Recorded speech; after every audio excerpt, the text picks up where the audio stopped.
Olá, hello.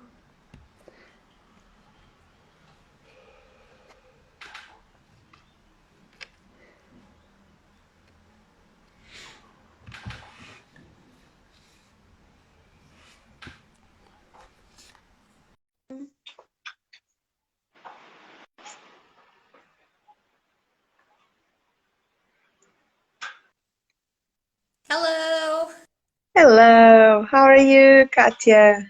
and you? I am fine. Here we are back on our travel talks today. Yes. And today we are going to a place that I love. We are going to Morocco. Are you ready? I'm ready. I was never in Morocco, never. And it is a place that I really want to discover. And actually, um, I was planning to go to we wanted to do a road trip. I don't know if that is crazy or not. You will tell me and our guest. That I was planning to do with my cousin Gina last year, but because of the virus, didn't. So now we will learn a lot. So lots of plans were delayed or postponed a little bit on 2020, but I hope that at least this live will be good for to organize some ideas, right? Because Yes. yeah, I've been in Morocco twice in two different types of tours actually. So I really love Morocco, and today we are actually going to talk with an expert, Zouhair. So we are going to get to know a lot about Morocco. And to start up with, I have some questions that that I would like to ask to you. So we have lots of influences of Moroccan, or better yet, Moorish influence in our country, both and in the Iberian Peninsula in general, both Portugal and Spain, right? So can you tell us a little bit more about it? Yes, it is actually it is we have in many different areas a big Arab or Moorish influence. It is really strong in our culture. And I think that for certain nationalities, it's actually a bit of surprise. They are not expecting that. But we must remember that between the 8th and 13th century, they were in the southern and central part of the Iberian Peninsula. So that's why, as you were saying, Portugal and Spain, we have so many similarities, and we have all this a lot of in common with this Arab culture. And it's not just the language. We also have in the gastronomy a lot Yeah. of spices or actually kind of products, the way of cooking them also very often. And we have art, and a good example are, for example, the tiles. Of course, azulejos. Just the name, right? Just the name says everything. But it is a strong influence in our culture still nowadays. It's very present. Yeah, Yes. it's well, for us that we are Portuguese, and even for the Spanish or some other European countries, it's actually not a very unusual thing to say that both Portugal and Spain have lots of influences from Morocco and Moorish cultures. But we work a lot with Americans and with Australians, and for them that's quite something. How come an European country has something to do with Moroccan and other countries, more It than African has countries? it has to do actually, if we think very simple, even geography, Yeah, because probably very often what they think is, because next to Spain you have France, why you don't have that influence? And yeah, okay, but just if you see in a map, the south part, not that far really, from the south of Portugal, stays the north of Africa. yeah. And The second country closest to Portugal after Spain is actually yes, Morocco, not France. Morocco. So you So see, that by itself that actually tells us a lot. And another very interesting thing, we started this live saying hello to each other, olá in Portuguese, and that is also one of the things that was left to us by the Moors, actually, right? Yes, right. Because the hola, as we say, and our friends from Spain, hola, with a different pronunciation, but it has to do nowadays. I don't want to say wrong, but I think it's the way they greet them, the Moors, the Arabs, they greet is salam alaikum, right? So if I'm not Yes. saying wrong, right? Salam alaikum. But a long time Or ago, it was hala. And so that stays, of course, with the influence of other languages, from the way our dialects, we end up changing words. But the origin comes from that. It was a more simple way of greeting when you arrive in a room, of saying hi to a group of people. So hala, which became ours, hola. hola. Yes. And so, are you excited to get to know a little bit more about Morocco? Is there any city in particular you are interested to know about? I actually, really, my first question is how to the place from one place to the other. If it's better by car, by bus, that I really am curious to know. And Perfect. So, a city that I would like to know or to see is that blue city where you were. 𝗧𝗹𝗸𝗀. And if I'm not wrong, in Morocco is the foundation of Yves Klein, the garden that blue, or there is a garden also painted in blue. Ah, Majorelle, yes. Yeah, From Yves Saint Laurent, yes, in yes, Marrakech. I'm that is sure we are going to talk about it, yes. So, thank of course, we are going to try to answer your questions. And for all the people seeing our live, leave your questions too if you would like to know something about Morocco. Me and Zouhair, we are going to try to respond to your questions. So, over there in the box, hola Sandra, welcome. Over there in the box, just leave your commentaries, your questions. We are going to try to answer you. So now, Katia, I'm going to say goodbye to you, and I'm going to invite Carla, so she can explain us some more things about Moorish influence in Portugal. Bye, Katia. Bye bye everybody. See you next week.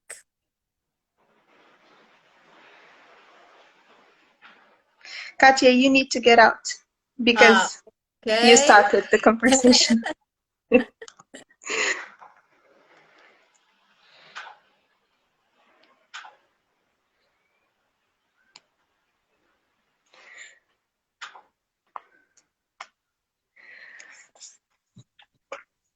Hello. Hola. Hi. How are you, Carla? I'm doing great. What about you? I'm fine too. Excited for this travel to Morocco. So, Yes. I was speaking with Katia about some influences between Moorish, which in this case is North African countries, in Portugal and Spain. But there are lots of things, not just in the country like language, but also in myths or names that we use nowadays, especially in Lisbon, right? There is a very popular name which Portuguese and Lisbon people are known for. Can you tell us a little bit more about it? Yeah, of course. The Moorish people, they were for many centuries here, and they left many influences in the language, like Katia was saying to us. And even in the neighborhoods that we visit nowadays with our walking tours, like Alfama, for instance, even the name Alfama is a Moorish name, Al-Hama, from spring of hot water for the baths, for instance. So it's a Moorish word. But the people from Lisbon, they are known for a nickname. And those who live here probably know. The people who were born in Lisbon, they are called Alfacinhas. And that name is related to a product, to a vegetable, which is alface. And alface, lettuce, was a product that was introduced by the Moors when they were here. and outside the city center, they would plant a lot of lettuce, a lot of alface, to sell to the people from the city. And it is said that they ate a lot of lettuce, a lot of alface. That's why they were called the alface eaters, the lettuce eaters. Yeah. Of course. And we are Lisbon people. We are always fresh, like alface, right? Like lettuce. Yeah. So there you go. That's And, true. Yeah, yeah, we can say that. Yeah. and especially on the south of Portugal, we have lots of things that we can still relate to Moorish, right? Yeah, the Moorish people, they stayed longer in the southern part of the Iberian Peninsula. That's why we have there more influences, of course. And even it's curious that there are rivalries between the north and the south, like in every country. And even the people from the north, they call us the Moors because they influenced us for a longer period. We have, for instance, the most southern province of Portugal, which is the Algarve. Even the name is a Moorish word, Algarve. That means the west, because that was the western region of all the empire. It is probably in the Algarve where we can notice the most strong or the strongest influences. Back then, in those centuries, we had a very important city that was 𝗧𝗹𝗸𝗀. Nowadays we call it 𝗧𝗹𝗸𝗀, but it was called 𝗧𝗹𝗸𝗀. And 𝗧𝗹𝗸𝗀 was in number and grandiosity and even culturally more important than Lisbon, the capital of Portugal nowadays. And it was even compared with Baghdad. It was called Baghdad from the west, and because it was a city in the mountain, so it was protected, but it was reachable by boat. It was possible to navigate the 𝗧𝗹𝗸𝗀 river, and the products from 𝗧𝗹𝗸𝗀, agricultural products, even the naval construction. So they built boats over there, so they could be sent to the Atlantic with the river 𝗧𝗹𝗸𝗀 and reach many other parts of the empire. That's why 𝗧𝗹𝗸𝗀 is a very interesting city to visit in the Algarve. Algarve is not only beach, sun, and sand. No, it has a very beautiful castle, and it also has a medieval market, but the Moorish fair during summertime, which is really lovely. We go back to the Moorish times. Yes, yes, and it's amazing. We cross the mountains, and then suddenly a red castle appears, and inside the castle we still have a lot of ruins from former palaces, because 𝗧𝗹𝗸𝗀, as the cultural and economical center of the Garb, it attracted the elite and the noble people, and many poets lived there, and many princes that became later on kings, they were born and raised there. So there are a lot of beautiful palaces that they are trying to rebuild for us to see how they lived back then. But it's very interesting, and next time you go to the Algarve, try to look for that heritage. Yes, so it's very nice that we also can make these relationships, not just with Lisbon, but also with other parts of the country, of course, more in the south. And well, changing subject a little bit, have you ever been to Morocco? No, never. So today we'll travel for the first time with you and Zouhair, but I'm very anxious to hear what you have to tell us, and of course I will listen carefully and take notes for my trip there. And anything that you would like to know in particular about Morocco, about city, about food, something? I will listen carefully about the desert. Yeah, I think about the desert. Yes. Okay, so with no further ado, I'm going to ask you to leave, please, and I'm going to call Zouhair, our guest from Bye-bye, and I hope you enjoy this travel with us.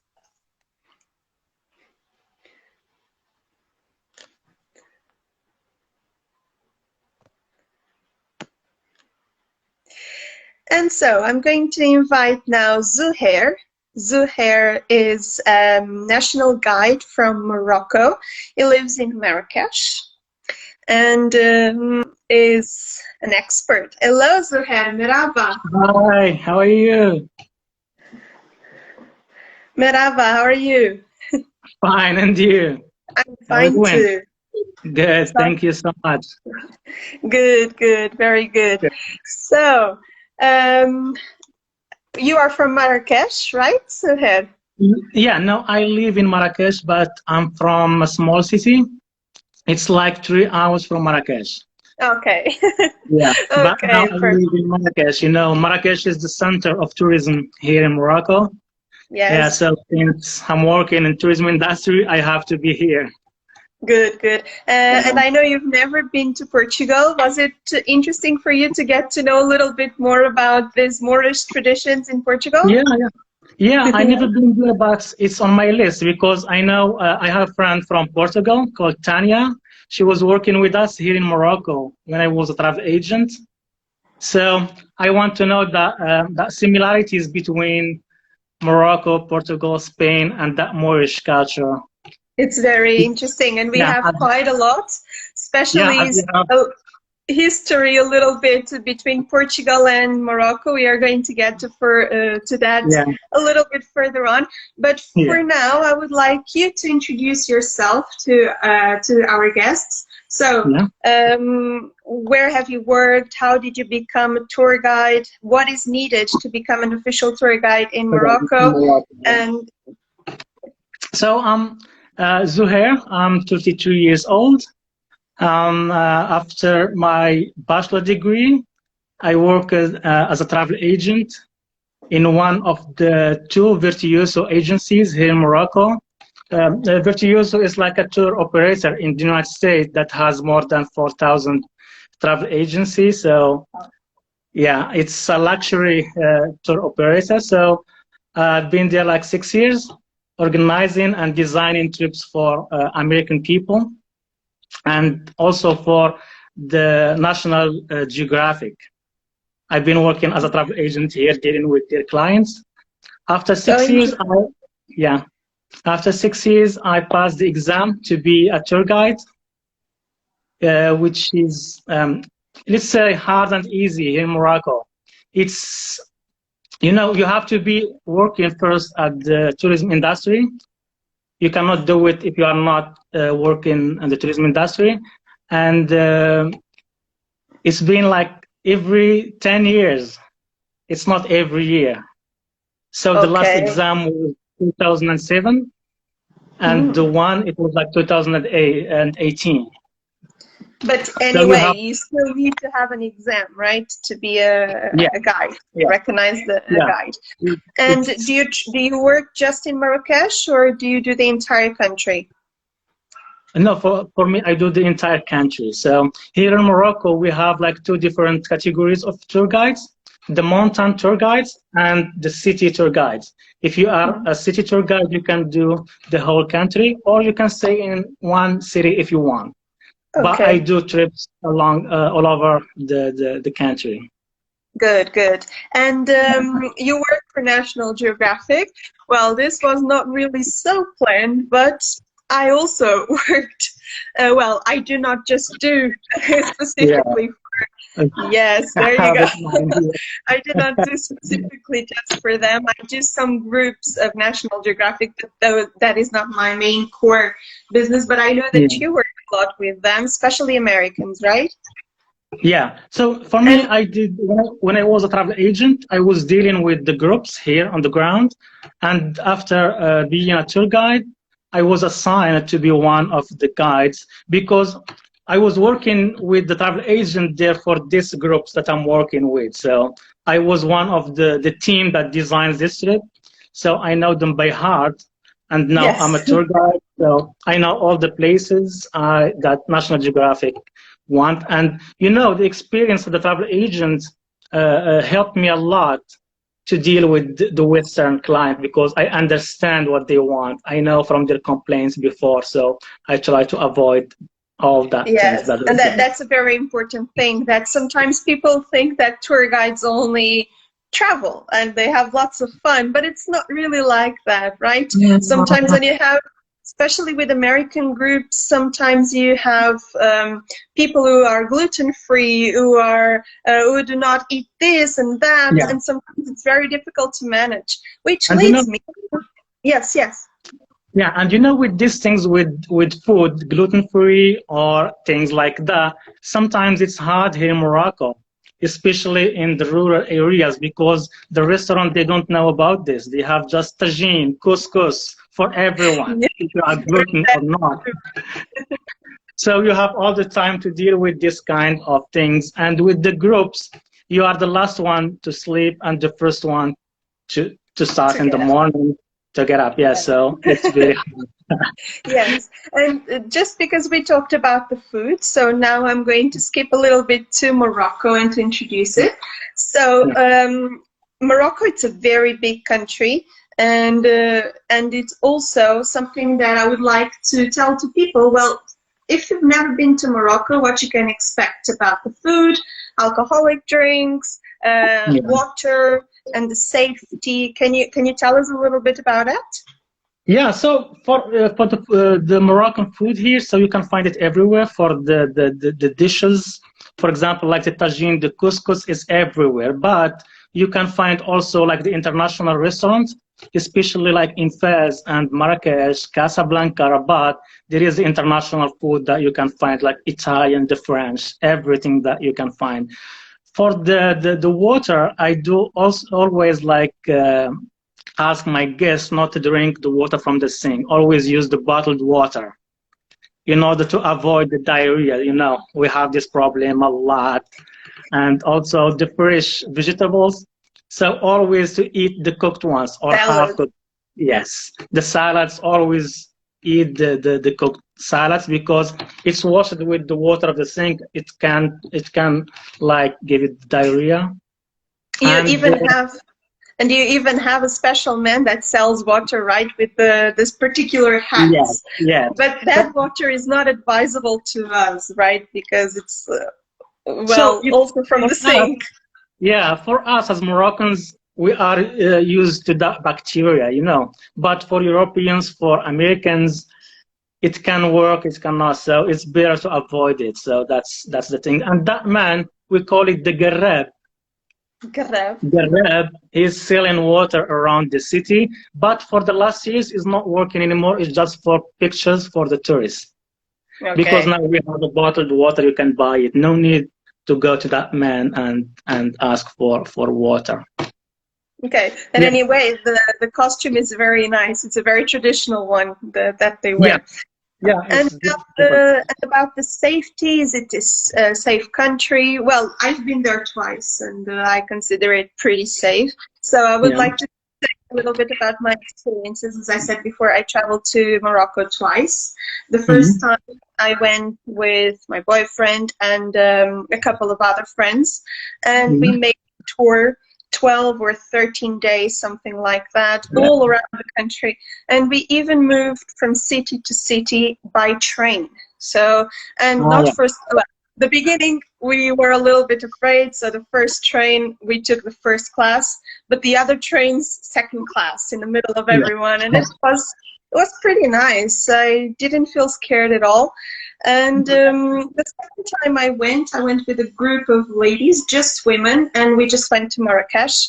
And also walking around, well, sometimes at night in the winding narrow streets, it can be a little bit difficult for ladies. But during the day, well, as long as you dress appropriately and you know how to behave, I didn't feel scared at all. I think it's a very safe country. Do you have that idea too? What do your clients tell you? So for the safety, I think it's very safe. We have some like places in the cities that you shouldn't go. You just keep to the places where all the tourists are. For example, to go to the empty streets or things. Yeah, it's safe, but harassment can happen. That's the only things that can, or the pickpocketing. That's the only things that can happen all over the world. But it's very safe for ladies that, for example, traveling solo or something. It's just to wear appropriately and not to be like attractive. That's the only things, in Morocco. Even now, some like texts or some books, they talk about conservative Morocco. You have to wear this or that. I don't think so. In the big cities, you can wear whatever you want. Yeah, even our girls, they wear like t-shirts and shirts. It's very normal. So it's just when you are a solo traveler, to avoid being like attracting attention in the street. Of course. But traveling in Morocco is very, very safe. As I said, just some places in the old cities.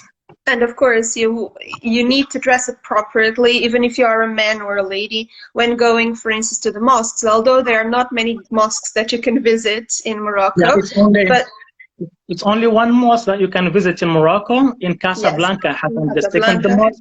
And it's in the Arab world, you can go to the mosques, but in Morocco you cannot go.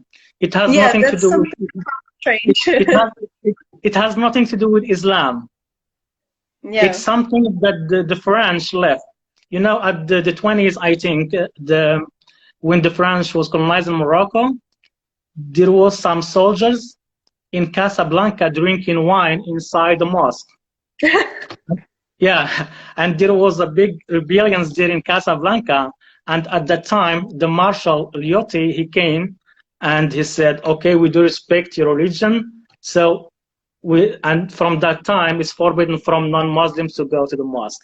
It has nothing to do with Islam. And even some people here in Morocco, they thought it has to do with Islam.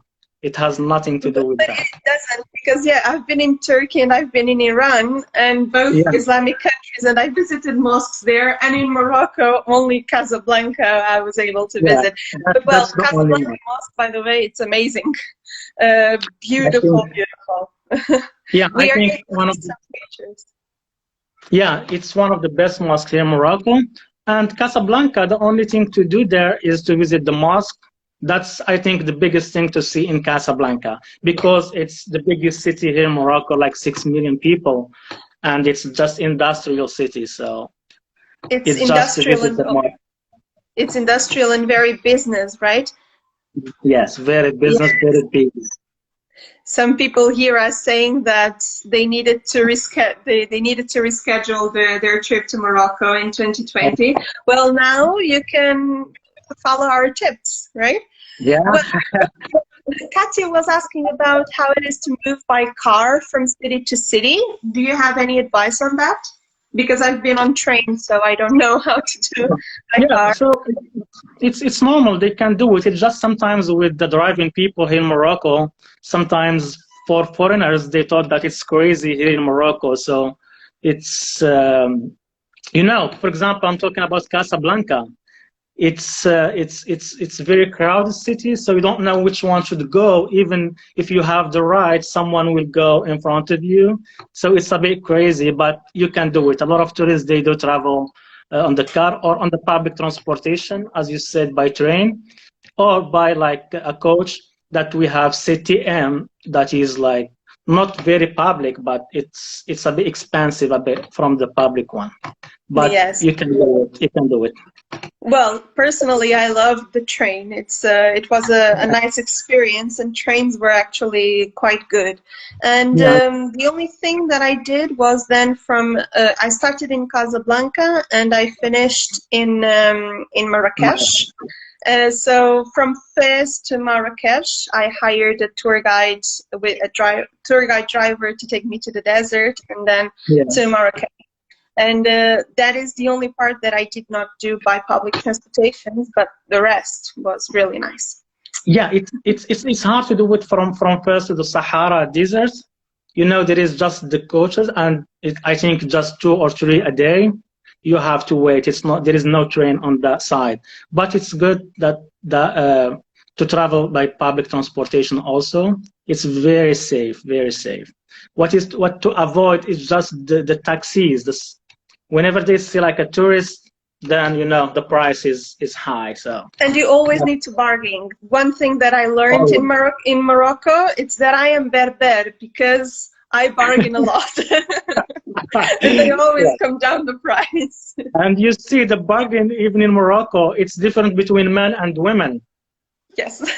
When a lady is bargaining means that she will get a very low price. They Because we know know how how to they know how to do it. normally. Yeah.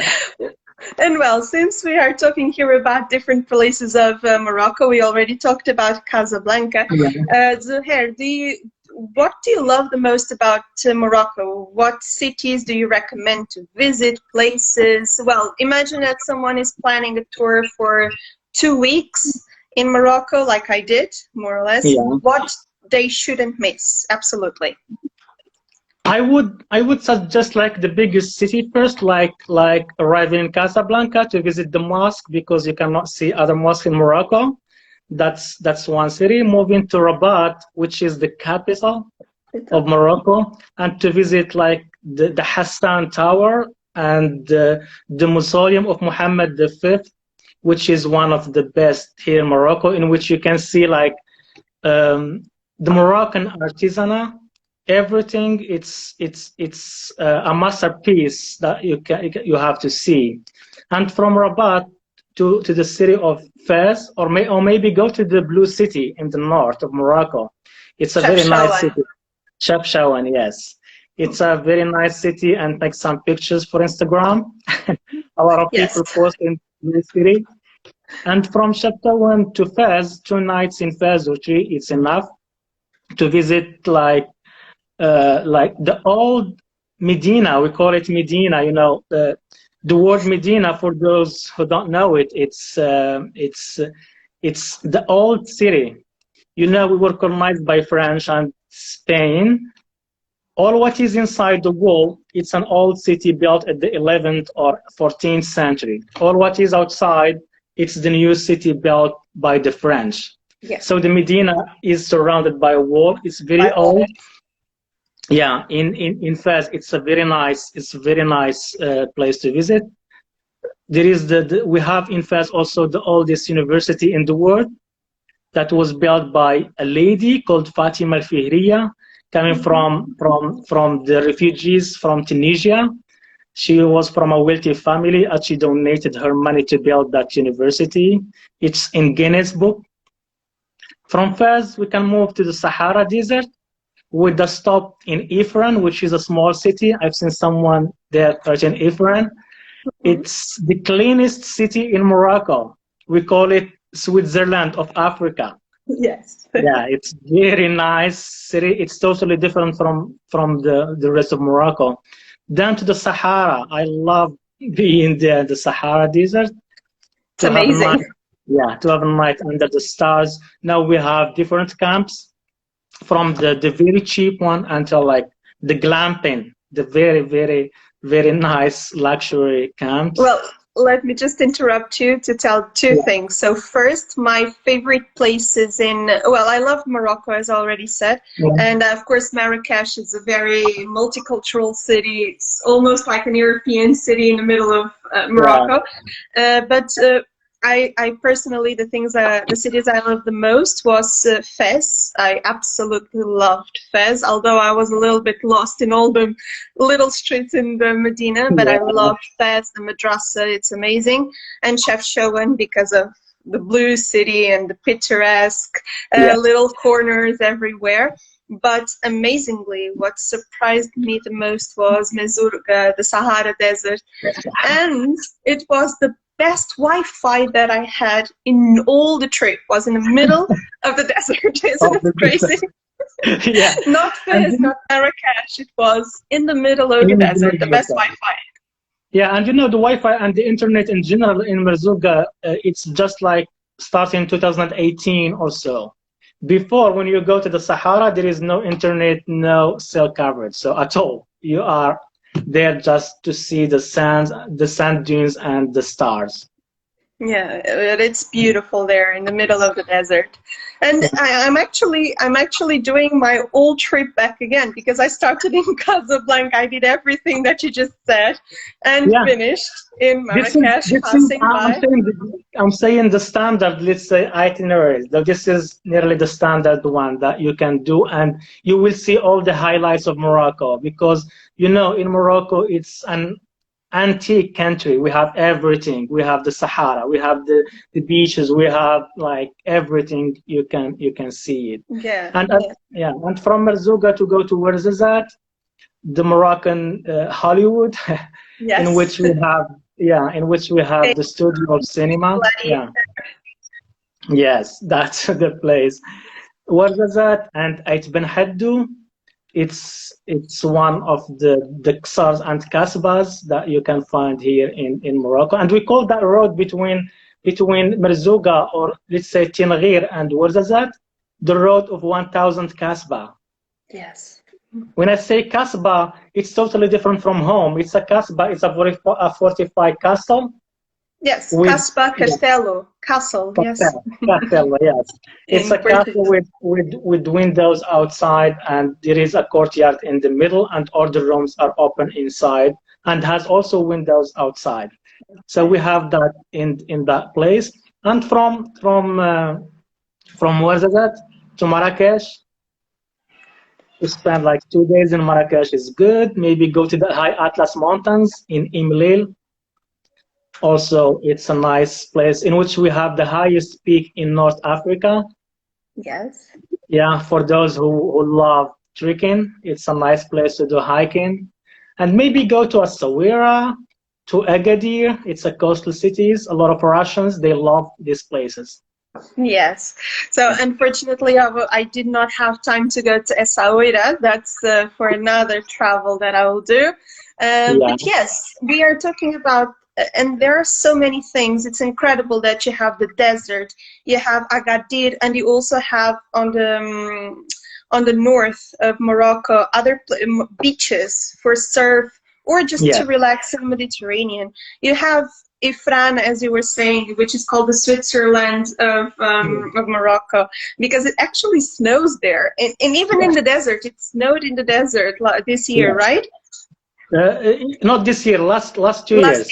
Last year, which is quite impressive. So it's such a big diversity in a country that is 1 hour away, 1.5 hours away from Portugal, right? So you don't need to go very far away to have this diversity, right? Yeah, it's just, as I said, 1.5 hours from Portugal. And we have a lot of tours in the north of Morocco, which is just like 14 kilometers from Spain, that they do like a day visit to Morocco. They can come in the morning and go in the afternoon. So, but I do not recommend a day visit to Morocco. I recommend at least 3 days in Marrakesh or 2 weeks to the whole country, right? Marrakesh is the one. If you have just 3 days, it's Marrakesh. If you have more, then it's 2 weeks or at least 10 days. It's a good here in Morocco to visit and see all the highlights. Good. So, Katia was also speaking about the Amaral garden that is in Marrakesh. What are the things that you think, well, for people that just want to visit Marrakesh, because of course it is one of the highlights of Morocco besides the desert, of course, which for me it's one of the most beautiful experiences that I've ever had. Being there in the middle of the dunes and seeing the sunset and then all the stars with Berber music. But just for those who want to go to Marrakesh, what monuments do you advise to visit? So in Marrakesh, I do like for 1 day visit. It's, as you said, the Majorelle Garden that belongs now to Yves Saint Laurent, the French, like is known, and visit the secret gardens inside the Medina. Visit like visit the Bahia Palace. It's a 19th century palace, belongs to one of the prime ministers in Morocco. It's nice architecture, and you can see in the Bahia Palace the building of the Riyadh, The term Riyadh, it means like a building that has no windows outside, and all the rooms are open inside because of the privacy, and also people that don't want to let's say for their wives to be seen by other people. So it's all open inside. At the Bahia Palace, you can see that example. Visit the Jewish quarter in Marrakesh and the synagogue from the 15th century. Visit the Saadian tombs. It's the 16th century tombs, that dynasty that ruled Morocco. Visit the Kutubia Mosque from outside. It's the 11th century mosque built by 𝗧𝗹𝗀𝗀 that was been to Spain. This is, I think, a day. And also, not to forget, the 𝗧𝗹𝗸𝗀𝗀 Square, the main square in Marrakesh, to see a lot of like acrobats, snake charmers, like monkeys, everything, musicians. And also, if you like to eat locally, there are some food markets over there at 𝗧𝗹𝗀𝗀. And undoubtedly, another thing that I was expecting to visit, but unfortunately it was closed to restoration works, was the madrasa. Is it already opened? Do you know? No, not yet. Not yet. The madrasa is not yet. Yeah, it's been closed for 2 years, I think, or more. Yeah, for the renovation. But if you are doing like a tour of Morocco, you are going to see another madrasa in Fez. In Fez, that's the one I saw. So it's nearly the same with the zillish or the mosaic, with the tiles, with the cedar wood. It's nearly the same. And Armanda is asking about the Museum of Popular Art in Marrakesh. Yes, it's very nice too. Yeah. Yeah, it's very nice. There is different museums also here in Marrakesh, starting from Dar el-Basha or the Museum of Marrakesh and the other museums. We have a lot here in Marrakesh by the Moroccan people and others by the French people. So it's diversity. Yes, and about Fez too, there is another very particular thing over there, which is the part where you have all the tainters, right, of the leather, which is very stinky, but actually very traditional there too. Yeah. And it's one of the highlights in Fez. Yeah, it's one of the highlights there to visit it and to see how they do make the leather. It's just like with the workers, it has more than 1,000 years. It's still working, and as you said, the smell sometimes it's very depends on the wind. I actually was lucky. Yeah, and also depends on the time of the day where they put everything. So if you go in the morning, it's not in the afternoon. So it's one of the highlights that one should go and see it. Yes, the thing is that over there you really get to understand the hard work they do to make all the leather objects. That is one of the traditional handicrafts of Morocco, right? So now it's easy because there is a lot of machines that they can work that leather, but in that place, the tannery is still using it manually. And as you said, it's very, very hard work to see it from the beginning until the end to be like a jacket or like a bag or something like that. It takes a long procedure. Yes. And, well, you were also talking about the Medina. You explained the Medina, which is the old part of the city. And you were telling me something, well, that I also discovered, but it's very interesting for the people who don't really know. Medinas always have 5 principles to be called a Medina, right? Can you tell us a little bit more about that? So in the Medina, we have like different quarters. In each quarter, there is like 5 principles that you can find. The first one is a mosque. We are a Muslim, so everyone needs to go to the mosque and pray. And you know, it's highly recommended by Islam to go and pray at the mosque, not do it at home. Just for men, for ladies, they are not obliged to go. And also we have the Quranic school or the Islamic school, in which they teach like the Islamic thing, the Quran and the Hadith. Hadith is the explanation of the Quran. So it's the Quranic school. Also, we have a hammam or a steam bath. It's linked to the mosque all the time. You can find it near the mosque. It's, you know, before we don't have like the shower at home, or even we don't have water at home. So you have to go once a week to the hammam to wash your body and have a shower. Near the hammam, you will find the bakery. We don't have like we don't have how to bake our bread at home. It's always to do it at home and take it outside to be cooked for you. And the last one, it's a fountain of water. We don't have water, as I said, at home, so every day you have to go outside and bring water that you will need for the day, or it depends how do you want. So mosque, a Quranic school, a hammam, bakery, and a fountain. You will find them everywhere in Morocco. All Medinas have those All five. Medinas, If all they the don't have one of those, they are not Medinas, They right? are not Medina. You will find it there. Oh. It's very interesting to see how the city works, the Medinas. So guys, if you have any questions about some cities, something, just let us know over there, right over there. We are watching. So, and just to finish, before we speak a little bit more about history, as we promised at the beginning, what is the season that you mainly recommend people to travel to Morocco? So I think we have like the high season in March, April, and May.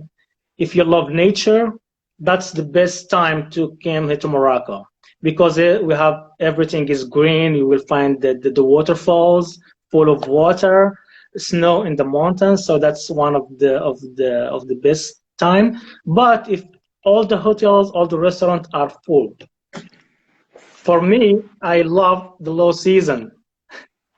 January, February, it's a very nice season to come here to Morocco, because you will find everything is empty.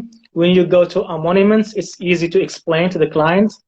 You don't need to shout or looking for a small place to explain. And also October, November, it's a nice season to come here to Morocco. Good, good. So we have some questions here about about vegan food, if it's easy to find, and also if people still cook bread in the bakeries. Yeah, so vegan food, you will find it a lot, especially, as I said, in Marrakesh, Casablanca. Yes, you will find it here a lot. So it's easy. It's just hard, or you should always explain it to people in the small cities. And in the Sahara also, always try to explain what is vegan, what is gluten, what is this, so people, they would understand. But you will find it, it's easy. People are still using the bakery, but not in the big cities, just small cities and some places at the Medina, in the old city. Yeah, and what about the temperatures in winter? It's you know, for us we call it very cold. But for Americans or people that I meet, they said, no, it's normal. It's about like 10 degrees Celsius. Yeah. In Ifran, for example, up to -5 sometimes. In the mountains also up to -5. But in Marrakesh, 10, 7, 8 degrees, so it's not that cold. It's similar to Lisbon, Marrakesh in the winter. Yes, I work with clients and I say, oh, it's so cold. They say, no, this is not cold. That's the same thing we said with 𝗧𝗿𝗃𝗀 last live, right? What is cold for us is not cold for you. It depends where you come from. Yes, Armanda is here. Armanda Leal, she's talking about lots of products that are traditional handicrafts. So the argan oil, the tapestries, the leather, and of course all the lamps, the beautiful lamps that I love. All the products made of wool. Yeah, it depends on Morocco here, from one region to another. Talking about Fez is the leather and the carpets. Marrakesh, it's the lamps and also the Berber carpets. In Essaouira, it's argan, the oil, or what they call in by the way, people who do not know how argan oil is extracted, sometimes they're amazed to see the animals on the trees, right? The climbing goats. The climbing goats. It's very, that's a very interesting image of Morocco. It's a nice, the climbing goat. It's a nice if you see it like the normal one, not the fake one. You know, some shepherds, when they see the tourists, they would take the goats and put them on the tree, just for pictures, which I don't like, and I will never stop there. But to go like in a Zouhair region or Terudant, you might find these climbing goats, which is very natural. They're climbing to eat the nuts of the argan, and then people, they would use that for the oil or the cosmetics. Yeah, it's a very healthy oil in a certain way for hair and for skin. Yes. It's very nice. Very nice. Well, changing subject a little bit now, let's talk about some connections between Portugal and Morocco. Besides the language, besides the food that we already talked about, there are lots of historic connections between Portugal and Spain and Morocco. So to start up with, I'm going to introduce, of course, the discoveries. I think all the world is, and especially Portuguese, of course, they are aware that Portuguese discoveries were the greatest moment in history for Portugal. And that's when we managed to travel the world and to many other places that nobody even thought about before. Well, the discoveries, they started exactly with Morocco. We did not discover Morocco. We already knew that it existed. But the starting point was exactly the conquering of Ceuta in the northern Africa in 1415, that nowadays belongs to Spain. But the discoveries were actually one of the major turning points that later on managed us to conquer lots of possessions, have lots of possessions, like Essaouira, for instance. It was Mogador. It started from Ceuta, as you said, I think with the Zouhair the first, I think. Yes. And from that, it started to conquer all this, the coastal cities in Morocco. Talking about Larache, about Tangier, about Al Jadida, which called Mazagan, about Essaouira by Manuel I, that has like a castle there, Castello Real del Mogador, I think. This is the Mogador, yes, it's Essaouira nowadays, and Castello Real. It's Essaouira, I think in 1506, but it just, I think in 1510 or 11, in 1511 it took by the Moroccans, so it lasts for 6 years or so. Only, and we have, as I said, Larache, and Asila also was like a port for the Portuguese. We can talk also about the Asila when the king Sebastian came here to Morocco. That's the other big moment in history. So we started with the discoveries, lots of possessions, and then we started losing because, of course, the Moroccan wanted to take their territory, which led us to the Battle of Three Kings, which was a very important historic moment for you, Moroccan, for the Spanish, and for Portuguese people too. Yes. Can you talk a little bit more about that? And I think it was the changing point for the Portuguese at that time, the history of Portuguese, from the empire of Portugal to be like colonized by Spain. And the battle between Sebastian and the king 𝗧𝗹𝗀𝘀 in Morocco. So it was like a very interesting battle here in Morocco. In 𝗧𝗹𝗪𝗃𝗃. 𝗧𝗹𝗪𝗃𝗃, yes. In which like the three kings was like Sebastian and 𝗧𝗹𝗪𝗃 and Abdullah al-Mutawakkil. And after that dynasty at the 16th century was led by Al-Mansur al-Dahbi, who changed, let's say, the history at that time. He one of the greatest kings in the Saadian dynasty. Yes, and in Marrakesh there is a palace, El Badi, if I'm not mistaken the name, that was actually built with the money of the Portuguese who were prisoners, right? So we lost the war, our king disappeared, his cousin was the king of Spain, who became king of Portugal. So we lost our independence. Lots of prisoners of Portugal were in Morocco, financed the construction of that palace.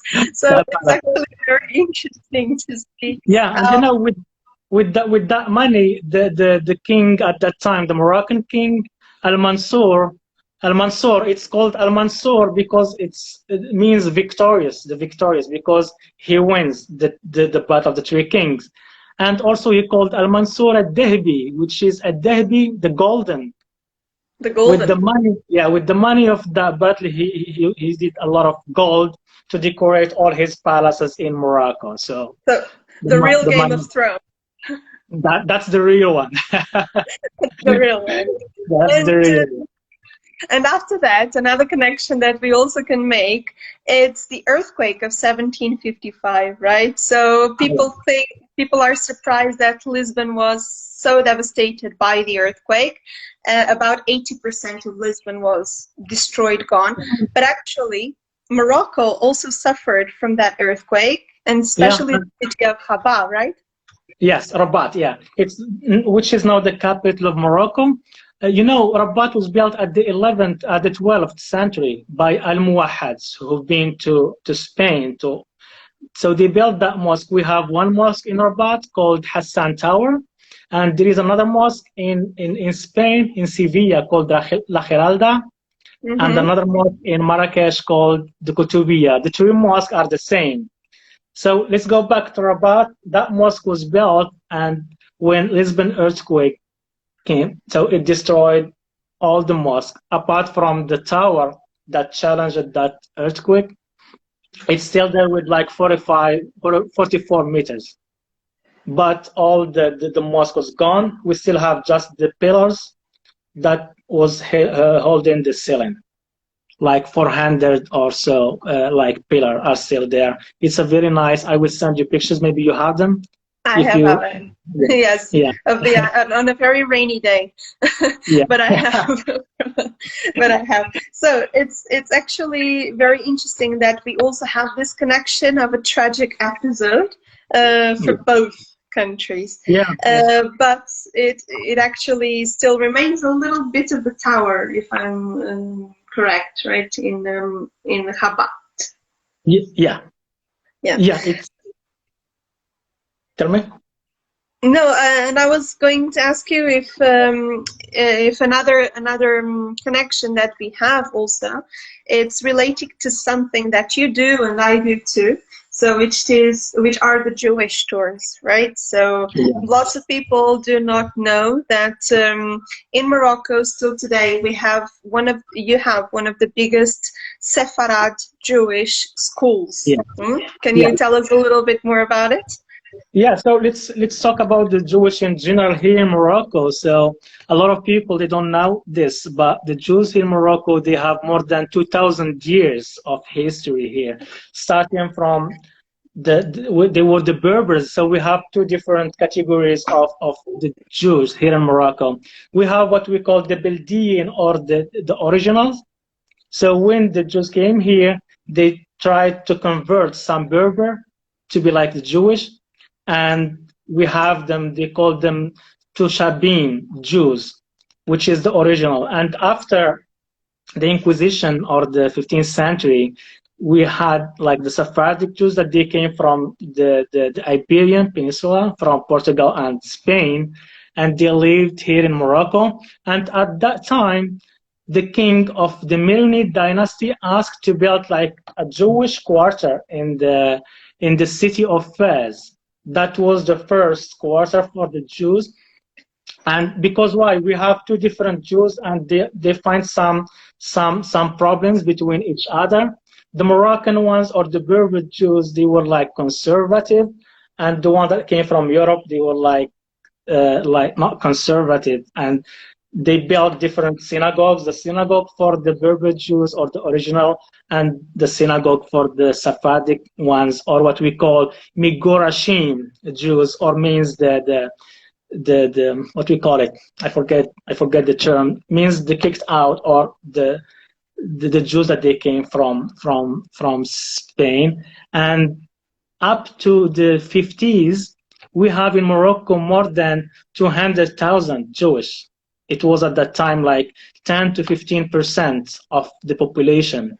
So after the formation of Israel, a lot of people, they moved to go there. And now it's like 4,000 to 3,000 people Jewish here in Morocco. But we have a lot of families from New York. They were Jewish. They still have the names, the Moroccan names, like Ben Attar or Ben Maymoun or something like that. And also in Israel, a lot of families, they still came here to Morocco and visit their old families and their old, let's say, houses. Yes, and you do tours. You do Jewish tours, right? Yeah, I do like Jewish tours a lot here to visit like different places, the synagogues, the cemeteries, and all the places. For now, we can say like in Fez, that's one of the main part of the Jews, because as I said, the first Jewish quarter, and it's called Mellah. It's called here Mellah. Mellah. Mellah. Whenever you heard Mellah, it's a Jewish quarter. And Mellah in Arabic, it's like salt. The first Jewish quarter was built in like a market for the salt. For the salt. It was, yeah, the trading. Very interesting. And it was called the Mellah from that time. Wherever you have a Jewish quarter in Morocco, it's called a Mellah. Yes, I was asking you that because this is Lisbon Walking Tours. Me in particular, we have a thematic tour that it's called the Jewish Lisbon Tour. Well, of course, I speak a little bit about the heritage of Jews in Portugal, and in Lisbon, it's more like a walk through the memories because, of course, during the earthquake, lots of it was gone. But one thing that I say, it's exactly that lots of families went to Morocco, and still today Morocco has this big school of Sephardic Jews, and one of the most important families of Portugal that we have with Jewish origin was actually Portuguese who went to Morocco. They stayed there for quite a long time, and then they came back to Portugal and to the Azores Islands, more specifically, which is the family Ben Saud that it's a very famous and rich, powerful family nowadays in Portugal, but also we have other connections. So it's actually very interesting to see that we share these connections in history, not just tragic moments, but also very good ones. Yeah. And about the language too, right? So we started we started this live speaking a little bit about the words like Ola, which comes from Hala, but also Alfama, also Shilp, Algarve, and lots of words that start with AL come from Jewish origin, right? Jewish, sorry. Al-Garb is come from like Al-Maghrib, which is Morocco, Al-Garb. So yes, that's it. Yeah, and also there is like the one that we say in Arabic, like Inshallah. You say it, I think, Inshallah, it's the same. It's the same. It's very interesting that we normally say that to American people, and they are really surprised. And even some people from I had people in from Egypt and from Middle Eastern countries, and they were very amazed to see that there are words in Portuguese and Arabic that are exactly pronounced the same, and they mean the same. And for this word Inshallah, when I was a travel agent, and as I said, there was a friend of mine working with us. She's from Portugal, from Lisbon also, I think. She was saying all the time Inshallah, and I think she's saying Inshallah. Once I told her, Tanya, you have to say Inshallah. She said, no, it's Inshallah in Portuguese. Then yes. I think it's in Arabic. So I'm going to propose something that may be funny, which is I'm going to say a word in English, and then you say in Arabic, and I say in Portuguese. Can it be? Okay. Yeah, okay. So we start with lavender, alfazema. Al-Khuzama. Khuzama. You see, it's very similar. Yeah, Al-Khuzama. Rice. Rose. Arroz. Yes. Now, sugar. Sukar. Açúcar. Ah, the same. The same. Then another one. Okay, olive oil or olive. Olive zaytun. Azeitona. Yes, it depends. The zaytuna, it's one. Zaytuna. In Arabic, a zaytuna, it's one olive. Yes, One one olive olive. is zaytun. Yeah, one olive is a zaytuna or a tree. Now, shirt. Shirt. Shirt, yeah. So it's in Arabic because in Moroccan language it's in French. So Camisa. Qamis. Camisa Yeah. in Portuguese. Qamis. And pomegranate, the fruit. Ah, Roman. Roman. You The see? same. So it's not just words starting with AL. We actually have lots of other words that are. Yeah. Another one, aubergine or eggplant. How do you say? Badinjal. Berinjela. So it's actually quite similar. It's fun. It's easy to eat something in Portugal now. So I need badinjal and the rose. You can sugar. eat. Yes, you can eat, and cafe too, right? Yes. So it's shared the same, maybe like as you said, because of that interact between the Portuguese, the Jewish, the things, we have a common like words shared together. Yes, it's very nice. So, guys, let me know if there is anything that you would like to ask. Our live is almost coming to an end. Yes. I would like you now, Zouhair. I know that you already spoke a lot about Morocco and many cities, but for you, if you would choose and places, tell me your top 5 things to do and see and to experience in Morocco. In Morocco, so I would choose the first one is visit the High Atlas Mountains and have a tea with the local family. Yes, yeah, that's a really great idea to be in a local house. And even the Berber people or the Amazigh people, they don't speak English or any other language, but with that smile and how they interconnect with foreigners, it's really good. And to see the real Morocco, because in Rabat, in Casablanca, in Marrakesh, it's like the Western society. So we are living like Europe. But in the High Atlas Mountains, it's really different, and one should go and see it. I have the Sahara Desert.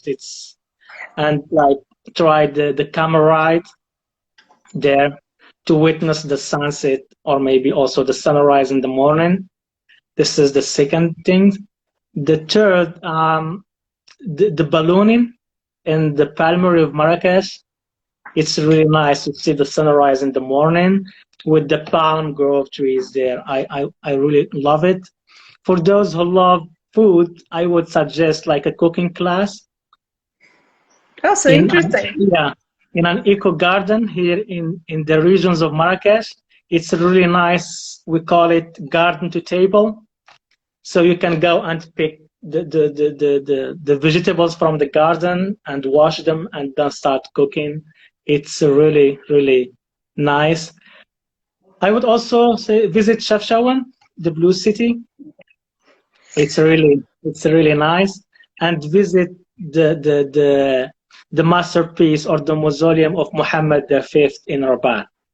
In Rabat, yes. Yeah, yes. It's really nice. As I said, everything, all the artisan thing that we have in Morocco, you can find them there, from the wood and the ceiling, from the zilij, the mosaic, the Arabic calligraphy, the marble, the Italian marble, the Carrara marble, you can find it there also.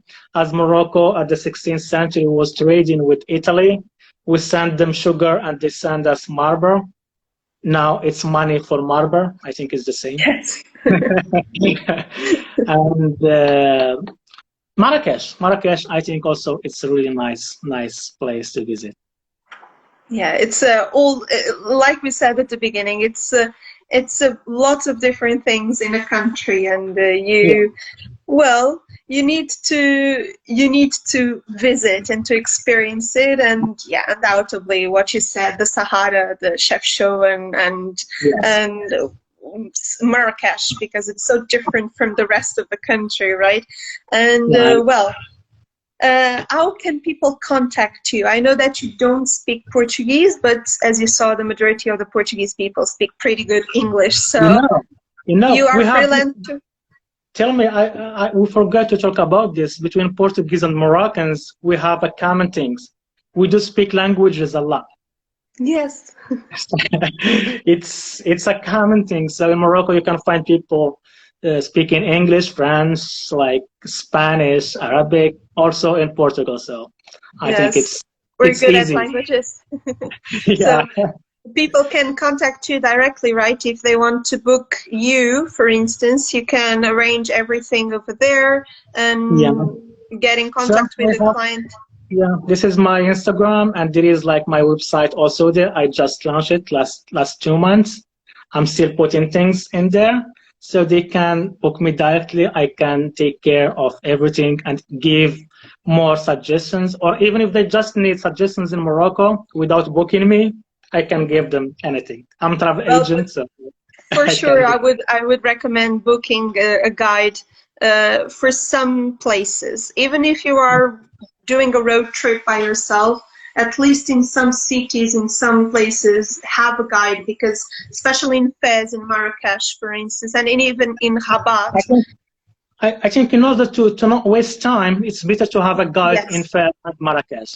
Because once you go inside the Medina, you will be lost there. So even the GPS is not working inside; it cannot take you there. So it's a mess. I read somewhere that in Fez you have more than inside the Medina you have more than 1,300 streets inside the Medina. So it's sometimes it's very small alleyways. So it took me like 5 or 6 years to know the Medina of Fez.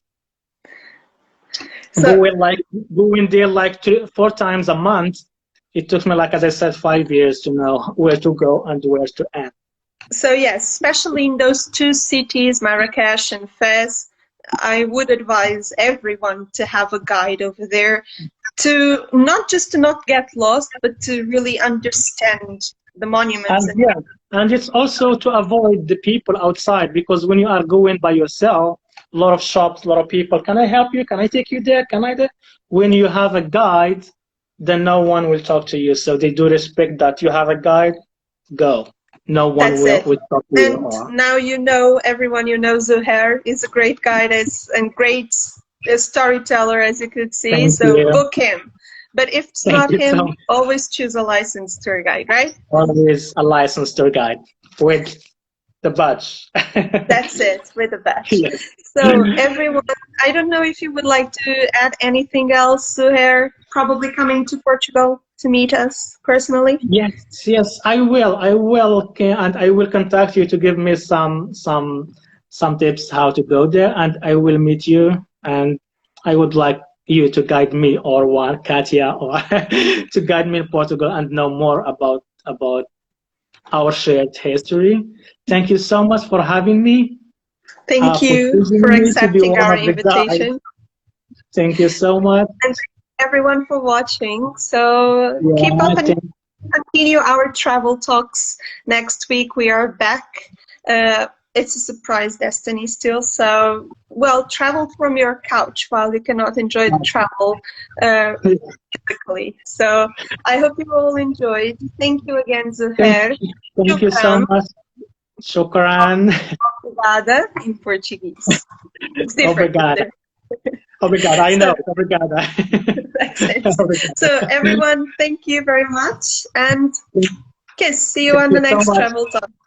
Thank you. Thank you so much.